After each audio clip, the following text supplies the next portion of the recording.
It was a dark and stormy night, and a police officer named David Lacey was out on patrol. It was 3 a.m., and all of a sudden he saw blobs of goo hit his windshield.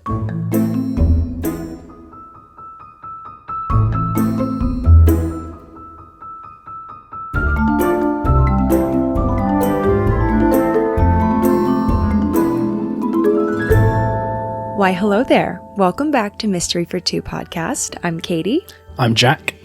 And guys, we're back with episode... 7. Episode 7. 7, well, I guess 6 stories, and now here is number 7. It's been fun so far. I hope you guys feel the same. How do you feel, Jack, about the podcast so far? I feel good. I feel like we're into some form of rhythm. Maybe one episode I'll be allowed on that side and I'll be presenting the story. Who knows? Yeah, what do you guys think about that? I'm fully down. Maybe episode 107 I'll finally be allowed the full reins. Here's the thing. You're allowed any week you want, Jack. If you want to take it for a spin and... It's a lot of pressure. Write a story, absolutely do it. I would love to have my socks knocked off. We'll see. I'm sure the listeners would love that too. So encourage Jack, everyone, in the comments below. Encourage Jack to come up with his own story to share. I think that'd be really fun. Be careful what you wish for. In a perfect world, we would like switch off. It might end up being our last ever podcast. Last episode. You get us canceled somehow? Well, if you're watching on YouTube, you might see this wallpaper sample on the wall behind me. I'm toying around with a potential redesign of this room. Not redesign, that's like really crazy to say because we quite literally just finished it. I just have some other things that I want to add. One thing about Katie is whenever I think we're done or we've completed a room or a project, another one pops up. Anyway, before we get into episode 7, really crazy story today, Jack, of course, has a question for us. Jack's Question Corner. Thank you to everyone who answered his question. Did you see the responses? I actually didn't. Oh no. my God. I was tuning in. A lot of great TV show recs. If you guys want a TV show to binge, then definitely check out the comments of our last My friend Cahill, episode. Shout out Cahill, he texts me. He texts I forget the name of the show, but you know the woman from Succession? The main woman? The redhead? It's the one where she's the lead. Oh, yes. All Her Fault. All Her Fault, that's All Her it. Fault. I've actually been meaning... that. He said that's top notch. I've been meaning to watch that. Okay, cool. So that's on the list. Anyway, make sure you answer his next question. Incoming. I don't know what it is. What's your question? My question is, so we were just mentioning how many episodes we've done. We're on episode 7 now. Out of the first 6 episodes, which has been your favourite? Without further ado, I think we get into today's story. Imagine this. One day, you're looking outside of your window, watching the rain come down. Maybe you're having your morning coffee. Then you realize, oh crap, I'm going to be late for work if I don't leave right this second. So you dash out the door and realize, oh no, I forgot an umbrella. It's just like one of those mornings, you know, it's like raining, you're going to be late, you forgot your umbrella. So you turn to go back inside, but realize, wait a minute, that's not rain. But what is it? You put your hand out and realize it's not water that's falling from the sky. It's raining blobs. Blobs of goo. Of translucent, gelatin-like goo. What would you do? I would call out sick that day. I think that's a fair excuse to the boss. It's raining gloop, or whatever we call it. Goo. It is raining goo. I'm staying in, working remotely. I thought it was going to be raining ash or something. I was already thinking of like a volcano story. No, we've got goo raining from the sky. Just your standard. What day of the week was it? Well, we're getting into that. We're going to get into the full story. I'm going to give you every detail that we have. But I think it's safe to say I would be like, let's just start the day over again. Like, I'm throwing in the towel. It's like the episode... I'm going back to sleep. I'm starting over. Well, not the episode, rather. It's like the scene of Ghostbusters where the Stay Puft Marshmallow Man, he basically gets melted and there's marshmallow falling from a skyscraper and marshmallow is falling on everyone. Well, this is a true story. This actually happened multiple times in Oakville, Washington, and the surrounding area. But why goo? Why is it raining jello-like blobs of goo in Washington? Well, experts think they maybe have finally figured it out. So let's talk about it. let's take the story from the top. Let's dissect every detail that we know about this. So we're going back to 1994 when it was just 1 year before I was born, actually. 2 years before you were born. Yeah, I'm 96. 1994 was the year that Friends, the TV show, aired, and people started taking pictures of Rachel Green's haircut, bringing it to the hairdresser. People were using pagers, carrying Walkmen. Is that the plural? Do you know what a Walkman is? Yeah. It's like the music player back then, yeah. Do they call them Walkmen plural? The original iPod. Exactly. And recording songs off the radio. News outlets and TV shows started to talk about the World Wide Web for the first time this year. The O.J. Simpson case began, and the World Cup 1994 was hosted in the United States. And Brazil won after a penalty shootout against Italy. Hopefully 2026 is England's year. And it's being hosted in America again. Very true. Wow. Back where we started. Okay. So also, GPS had just become available for civilian use. 1994 was a very memorable year for many people, for many reasons, including the residents of Oakville, Washington, because of the GOO incident that happened on August 7th, 1994. It was a dark and stormy night, and a police officer named David Lacey was out on patrol. It was 3 a.m., and all of a sudden he saw blobs of goo hit his windshield. So it's 3 in the morning, he's on patrol, and this is what he sees. He compared them to what looked like small blobs of Jell-O. He was out on patrol with a civilian friend at the time, and he said, we both looked at each other and said, geez, this isn't right. We're out in the middle of nowhere, basically, and where did this come from? What color was it, the goo? Clear. Oh. They're clear, like clear gelatin-like goo. He said, we turned our windshield wipers on, because, what else do you do? That would be my first instinct, too. He said, we turned our windshield wipers on, and it just started smearing to the point where we could almost not see. So it was like Vaseline smeared on the windshield. The Washington Daily Chronicle reported that the goo clung to the trees in clear gelatinous lumps. Animals died almost immediately after eating it, which is really sad, often falling just a few feet from their last meal with a telltale green film gurgling from their mouths. For 20 square miles, everyone was affected, but no one knew what was going on. Then, people started getting sick. An Oakville resident named Beverly Roberts said that 12 of her friend's animals died soon after it came. Did you just hear my stomach rumble then? I thought it was like thunder outside. Did you hear that? The thought of goo doesn't make me hungry. I just haven't had lunch yet today. Yeah, that's kind of a red flag.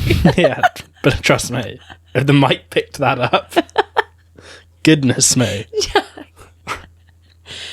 Oh my God. And of course, it's like the point where I'm talking about animals dying. Choose a better time. Yeah. Jeez. Really gets me going. Oh my God. Goodness me. We have chili. Katie made a lovely homemade chili yesterday. Yeah, we're eating chili after this. This is our chili pregame right now. I'm talking about goo. So anyway, so Beverly is saying that 12 of her friend's animals soon died after the goo came, which is really upsetting. But I guess animals do eat everything in sight. Or they're licking, sniffing, But Beverly said that she found about 2 gallons of the goo sitting on the side of the road with a frog and a raven both dead a few feet away. It's just a very distinct picture. She really painted a very distinct picture, which must have been quite a sight. A frog and a raven, 2 completely different species that don't normally interact, to my knowledge, surrounded by goo, dead. Beverly said she put on latex gloves and collected a sample to study at home, but fell ill soon after. The next morning, she tried to get out of bed, but fell down to the floor immediately. The vertigo she experienced was so bad that she had to get dressed while laying on the ground and crawled outside to her car. Lord knows Beverly should not have been driving with vertigo. It's the opposite of what you should be doing when you're experiencing that. But alas, if you think you're dying or it's the end of the world as you know it, you're getting in the car and driving away. Or to the hospital. Yeah, I get it. She said, I was upside down in my mind, but I concentrated on the lines on the road. But luckily, Beverly made it to the doctor's office in one piece, where she fell out of her car and somehow made it to the threshold of the door. She spent nearly a week in the hospital, and she was one of many who needed to be hospitalized. Doctors in the area saw a spike in patients diagnosed with inner ear problems and major respiratory issues when the blobs came. Officer Lacey, so the police officer that I mentioned at the top of our story, described being violently sick. The blob rain came 6 more times over that August, and each time it dissolved into the ground. To like mess up with the crops and everything, I'd imagine. I would imagine. I actually didn't even get that information, but I've got my farmer's hat on. It feels like very like the opening of a sci-fi movie. Yeah. Like I'm just seeing it like sink into the earth. And it's like, are these alive? Is this like, it reminds me of the movie, this is a really, really old movie, Flubber. Oh, yeah. Do you remember Flubber? I remember Flubber. This is giving Flubber. But Flubber was like sweet, you know? Like, well, Beverly is reminding me of the Wolf of Wall Street scene where Leo is on the Quaaludes and he's driving or trying to get into the car and he basically can't get up. He doesn't have vertigo. He's just high as a kite. Inebriated. But that's all I can imagine. That's probably what it seemed like for her. I mean, Beverly said, what did she say? It felt like my head was upside down. Yeah, she felt like upside down within herself, which is not how you want to be. Honestly, it's reminiscent of last week's episode of the being laced. Chowder poisoning. Yeah.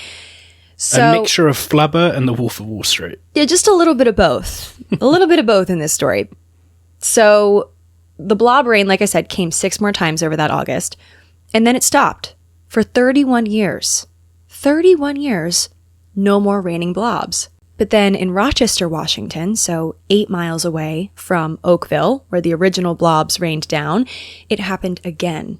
Seattle's NPR news station interviewed a woman named Allie McCrite, who had just returned home from work on April 8th, 2025. So we went from 1994 to 2025, when she saw the blobs. The goo was raining down from the sky over her house in Rochester. Allie said they were clear and gelatinous, about the size of the palm of her hand. So that's big. So weird. Unless she has small hands. There was no odor, and it just kind of smelled like rainwater, like a natural sort of smell. She said that she collected about 10 blobs in total. She stored some in a jar, but the blobs later melted at room temperature.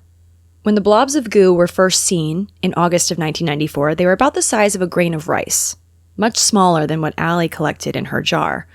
And that's according to the eyewitness testimony of Tom Paulson, a former journalist at the Seattle Post-Intelligencer, who initially covered the Oakville blobs. So let's talk about the why. That's like all the eyewitness testimony, but let's talk about the why. Like, why has it rained goo in Washington? Yeah, what was the weather report leading up to the goo? Well, some people thought, there was like a few theories that people were talking about back in 1994, and for the past 30 years they've been talking about this. Some people thought that it was maybe caused by bizarre weather over the Pacific Ocean, actually, that blew a school of jellyfish into the clouds that rained down and poisoned the town. Raining jellyfish? Like, a school of jellyfish was sucked up by, like, wind and then, like, rained down in blobs, in chunks. Damn. Because you know what you got to do if you get stung by a jellyfish. Yeah, you got to pee on yourself. Yep. Or you got to use meat tenderizer. Oh, I thought the only option was getting peed on. No, honestly, meat tenderizer. Good to know. Fun fact. The more you know, you learn a lot on this podcast, okay? Like really random facts you learn on this podcast. So the jellyfish theory was an actual theory that was investigated. Others maybe thought it was the result of military experiments, a soil chemical, or maybe an algae bloom. Another theory that they had is really gross, so warning. But Tom Paulson, so the journalist that I mentioned that broke the story, initially hypothesized that the goo could be toilet waste ejected from an airplane. Oh, that is gross. Yeah. And that honestly, to me, sounds more... Well, that sounds more realistic to me, but surely that'd be a more consistent issue rather than it just not happening for 31 years. Yeah, and just 6 times and then never again for 30 years. Gross. Yeah. Sometimes this is called blue ice. I don't know why. I guess it's because it's blue. I think it is blue, maybe, by the time it is. I'm not going into detail on that, but by the time that it's use your own imagination. So Tom called the FAA and McCord Air Force Base nearby, but neither the military nor commercial aviation officials claimed the blobs. Took responsibility for claiming the blobs is just a funny sentence. Tom Paulson said to Seattle NPR that samples were eventually sent to Washington State Departments of Ecology and Health, so 2 different departments. They took samples too for testing, but the agencies came up with conflicting results. The Department of Ecology said that the blobs were not made of living things, so they were inorganic, while the Department of Health said that they were made of living things, organic. So conflicting results. Like, which one is it? Are they alive or are they not alive? Are the blobs alive or not alive? Big question. Key detail. Key question that we're looking for here. But the goo that the people described seeing falling from the sky actually resembles something from history and folklore. From as early as the 12th and 13th centuries, there have been sightings of very similar goo-like substances in nature. They call it star jelly. You ever heard of star jelly? I have not, no.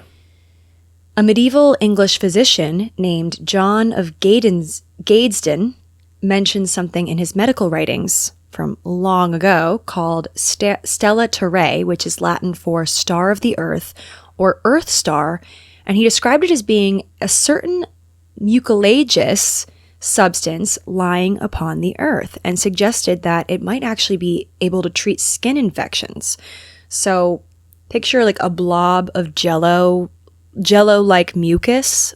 Mucilaginous. Say that 3 times. Mucilaginous. That was kind of fun to say, honestly. Like mucilaginous. I was impressed. Yeah. Honestly, I got it like on the first try too. Mucilaginous blob of jello-like mucus laying on the earth. Like that is this quote-unquote star jelly. Back in the 14th century, there was a Latin medical glossary that had an entry for something called eulegio, and this was described as a certain fatty substance emitted from the earth that is commonly called a star which has fallen. So a falling star. Leave it to like the 14th century to somehow romanticize goo, like mucus-like goo on the ground. Like they were romanticizing everything back then. Observations made in Scotland in more recent years support the theory that one origin of this star jelly is spawn from frogs or toads, which has been vomited up by amphibian-eating creatures. Other experts believe it might be a kind of algae. So even before the initial goo rainstorm in 1994, people have been noticing suspicious goo for centuries. What's going on with the frogs? There was a frog and a raven hanging out earlier, you mentioned. Yeah, maybe somehow... That Beverly noticed. Yeah, Beverly... And you just mentioned frogs. Well, again. Beverly was hallucinating, so I don't know if her testimony is really credible. I'm just saying, frogs have came up twice now. So even before the initial goo rainstorm in 1994, people have been noticing suspicious goo for centuries. So it isn't necessarily this new thing, even though back then they had a much more fun way of viewing it, like fallen stars, star of the earth, versus like jello-like goo in Oakville. But most of the observations I just shared are about goo being seen on the ground, in forests, hillsides, etc. The Oakville blobs are significant because they literally came from the sky and people witnessed them falling down. Like it wasn't like they just came upon goo on the ground and were like, oh, where'd that come from? They quite literally saw it falling from the sky, which is confusing and leads us to wonder what they actually are. And it's still a mystery. But it happened. And it happened recently too. Like 2025 was... when I saw it like back in the news, I'm like 31 years later, I just like have to believe there's some logical explanation. Well, hopefully we get answers soon now that it's come back up recently. I'd be concerned if people weren't actively investigating this, like especially like I just have I don't know. I feel like it's like very suspicious. Like I feel like there are people still actively looking into it And it was literally making people sick. Like, that scares me. We'll see if we have any blobs fall in New York this weekend. Well, anything falling from the sky in New York this weekend is going to be frozen. True, we're getting a lot of snow. Winter storm. We are getting, a winter storm is imminent here. However, I do have another story to share that is pretty much solved. So we know more or less what causes this one, and it's similar to the blobs of goo, but it's a little bit crazier, honestly. Fish rain. Fish what? Fish rain. Fish rain. Fish rain. Like it's raining fish. It is what it sounds like. Fish rain. It sounds like your worst nightmare. Yeah, I don't like fish. Fish, honestly, I mean, okay, I like them when they're alive and they're like cute in a fish tank or like in the ocean or somewhere. I don't mind them. Yeah. No, to be clear, you don't like eating fish. I don't like eating fish, which, you know what, isn't that crazy. Okay, so it's not raining men like the song, it's raining fish. It's quite literally raining fish. The year is 1861. We are in Singapore and the weather is not good. After a series of heavy rains and an earthquake, it rained fish in Singapore for 3 days straight. The fish were later identified as walking catfish, which is crazy. Again, I need to see video of this. So walking catfish are essentially catfish that has the ability to walk and wiggle across dry land, which I did. I watched a video of said walking catfish and can confirm they're real. Can confirm. Can confirm. If I saw a fish walking on the ground, I would admit myself like to a hospital. So they can survive outside of water for a limited time. Interesting. I wish I didn't have this knowledge. Anyway, locals referred to the event as fish falling from heaven. A French naturalist named Francis de Castelnau hypothesized that the fish rain was caused by something called a water spout. So a tornado-like column of water had passed over a river that was about 185 miles away from where they eventually were dropped from the sky. So the catfish were peacefully swimming in the river, only to be sucked up and flown through the air to Singapore, where they were dropped down to the ground like rain. They were minding their own business. Just imagine being one of the catfish as they return to their colony to like tell them what happened. Like, yeah, we just went to Singapore for the day. Yeah, good one. And science agrees. Water spouts can indeed lift small aquatic animals like fish into the atmosphere where they may be moved by the wind and fall back to the ground. So this is like a very legit thing that happened. But imagine being this back in 1861. Okay, so this is like a long time ago. People were they didn't really know a ton about the inner workings of the world and science and things like that. You know, they were still trying to figure things out back then. Imagine witnessing this.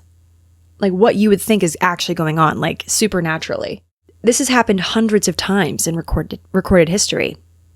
This past August, in August of 2025. Yeah, this past, I guess that still works. Yeah. August of 2025, it happened in a village in India. So it's still happening. In May of 2024, it happened in Iran. I'm showing Jack a picture on Google Images of a catfish. It's crazy. I'd rather not. They have these like bizarre whiskers. Their mouth is like perpetually open, I feel like. Yeah, look how big they can get. Crazy. They always look like shocked. Yeah, they always look like they're surprised. To superimpose this guy. Okay, I'll put it on the YouTube. The editing. If you guys aren't watching on YouTube, what are you doing? Why wouldn't you want the visual? So fish rain is extremely rare, but it is scientifically plausible and very, very real. So while they've kind of gotten their heads wrapped around this phenomenon and this actually being a legit thing and like there's a reason for it, the blobs of goo in Oakville, we're still not really sure what happened there. Yeah, well, the fish at least, they're on the ground or in water. There's a water spout. They get thrown up in the air. They come down. Blobs, maybe the blobs are somewhere on the ground and they find a way to get sucked up. And they change format. Right. I don't know. Right. So fish rain, extremely rare, but scientifically plausible and very, very real, even though it's the kind of thing you really need to see to believe. There's a small town in northern Honduras called KUOW, where fish rain happens almost every single year during May or June, and this has been going on since the 1800s. sometimes hundreds of fish at a time, come down from the sky and are usually small freshwater species, still alive, which causes the locals to quickly collect them for food. Interestingly, residents of Yoro say that the fish aren't native to their local rivers and streams. So they must have traveled quite a distance before raining down. What do you think they're thinking up there while they're just sailing through the sky? No, I bet they know. Like, they're going on a trip. Well, it's like any other animal when they'd have, like, you know, the great... They have, like, migration. Herd and the great migration. Like, these animals know it comes a time in the year when, you know, trouble is afoot. And these fish are probably waiting, like, you know, is it going to be our turn this year? Are we going to get sucked up into the air? Because they're not going to return. They're not going to get back. No. And they're going to get eaten. They're just displaced. And it's become an event in the town of Yoro. Many locals believe that the fish are gifts from God, which honestly checks out. It's kind of crazy that this happens, especially since there's nothing, no such thing as a free lunch, though. No such thing as a free lunch. Well, but that is a free lunch, no? Maybe this is the one time when a free lunch is we might have found the legit free lunch. This is the loophole to the quote, "There's no such thing as a free lunch," because quite literally couldn't be easier for them. You just need to enjoy catfish or other types of small light fish. According to local legend in Yoro, so we're back in Yoro, a priest prayed to God, asking him to feed the hungry during a famine, and the next day, fish rain. So ever since, they've just been experiencing this nearly every single year. Like, what if you literally got slapped by a fish? Again, I would just go back inside, go back to sleep, and start the day over. I'd be like, I'm just not meant to have this day. Well, it ruins your day walking the streets of New York if you're, like, walking on the street and you get, like, a drip of water. Oh. Or, God forbid, you get Subway drip. Subway juice. Subway juice drip should be illegal. Anytime anything drops on my head in the city, I just assume it's something like rotten, poisonous. Getting Subway juice is just foul. And Absolutely. This is what I'm imagining. Absolutely, but it's kind of like a rite of passage when you live in a city. You're just like expecting things to pelt you. My skin's like built up for it now. Exactly. No, the first like year of living in the city, I feel like the air as well, what you breathe in. I just felt like ill. Yeah. We need to... New York is awesome. New York's a great place. No, we love the city. We love our city, but sometimes it's just like, wow, the things we must be exposed to living here. Hey, we don't get blobs. We don't get blobs, though, or we haven't yet. But yeah, it's a mystery, guys. It's a mystery, but also, you know, it's something that I am confident it will be solved. I'm just surprised they haven't figured it out yet. Well, it's weird to have something happen with a 31-year gap. It's not like they've got much to... Right. You know, analyze. Exactly. And I guess if they don't see it as... I mean, it did make a lot of people sick and animals died. So it is like, you know, a threat to well-being. Like I always think of, what is it, chemical warfare? Is that what it's called? When like... Which is a really scary concept. And like, I can't believe people are so cruel as to like consider that for a way of destroying people. But... I always think of things like that, and I'm like, is there a world in which it was done on purpose? Like, were the blobs of goo, like, what were they trying to gain from, you know, making the people of Oakville sick? Like, I don't know. What's the chemical that people would, like, send in the mail? Oh, yes. To, like, famous people or politicians? What was it? Was it arsenic? That might be it. What was it? No, I know exactly what you're talking about. I actually have I have that written down as a story I want to do. Oh, really? Yeah, they were mailing letters. What was it? Wait, I think it's arsenic. Yeah. Or what was ricin. Ricin. I guess arsenic is more like... I've heard of arsenic. I think that's like liquid, maybe. Yeah, ricin, though, you'll learn about ricin in... I won't give too many spoilers, but once we watch Breaking Bad, which we've spoke about that in our plans on a previous episode... Ricin is involved in a few episodes of Breaking Bad. Ricin is a white powder that can be produced as liquid or crystal. It's extremely toxic. Plant protein. Okay, so that's like an organic material. Yeah. But used, obviously, for really terrible things, or like, in this case, the 2003 Ricin letters ricin-laden, I cannot read that far away, letters found on 2 occasions between October and November 2003. One letter was mailed to the White House and intercepted at a processing facility. Another was discovered with no address in South Carolina. So they were trying to... 2003 did they figure out who did it? I should do a whole story on this, honestly. Save this for another one. Okay, maybe if you guys want to hear more about this, let us know. I will do a full deep dive. What's crazy is it says the U.S. Centers for Disease Control and Prevention, the CDC, states that 500 micrograms is the minimum lethal dose. Wow, that feels like a small amount, 500 micrograms. Micrograms. I've never even heard of a microgram. Well, okay, the CDC, I wonder what they think of the blobs. I wonder if they've done any testing. Well, I guess now they don't, because they dissolve at room temperature. Unless someone maybe froze some of the blobs, I don't feel like they have any samples left. Like, they would need to wait till the next blob storm to get some intel. It's known as bioterrorism. That's, what did I say? Chemical warfare? I think it's the same thing. Similar, yeah. Bioterrorism. No, that really freaks me out. And the fact that I feel people are, like, as we speak, could be working on something. And it just really scares me. It's really scary. And how a lot of these, like, really toxic chemicals are clear, like are what's the word? Invisible. Pretty much, yeah. I don't think you would smell them. Odorless. A microgram. It's so tiny you wouldn't notice it. Well, the fact that they were saying like the Oakville Blobs were like they smelled like rainwater. They were like natural smelling, seeming like clear, and yet they made people sick and poisoned animals. Like that really freaks me out that something like that could be lurking. Like you have to hope that it wasn't like a chemical or bioterrorism type of thing. But like, what if it was? I don't know. I'm not assuming Comment your that. thoughts. Comment your blob. I would much rather it be a school of jellyfish, honestly. No offense to jellyfish. I don't think anyone's like a fierce protector of jellyfish. Maybe people are. Maybe there's a whole club out there that's like... All I know is after getting stung by a few jellyfish in my lifetime, they're my least favorite animal. One of them. Just another example of why I do not partake in open water activities. That is true. Jack hates... It's not our domain. I'll get in a boat. What do you mean? It's not our domain. I mean, okay, I see what you mean. Like it's their domain. It's their jellyfish. Place. It's their place. It's their place. They're minding their business. We're intruding. So we're land dwellers. Yeah. That's our place. Well, we will get out in water and we'll explore. But I feel it's like subsurface is not my domain. I'm not going to give people much sympathy for getting stung by a jellyfish. I'll be on the boat or be on the deck chair in the sand sipping a cocktail.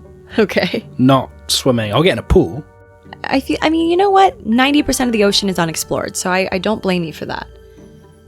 I don't blame you for being afraid of what you don't know, because honestly, even like the experts of ocean activity don't know.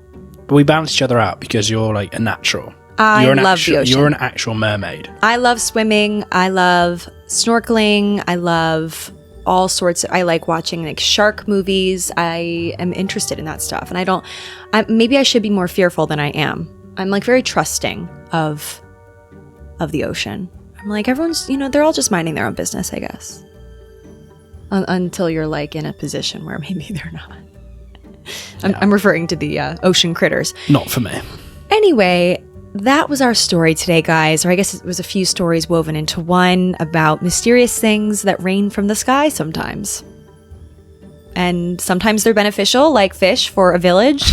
And sometimes they will make you sick. Life is hard enough. We don't need things raining from the sky. I feel like truer words have not been spoken. Well, everyone, that was our episode. Thanks for listening. And we will talk to you all next... What day? Next Monday. Next Monday. Bye. Cheers. I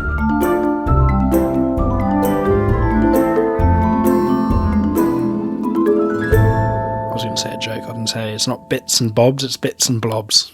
Bits and blobs.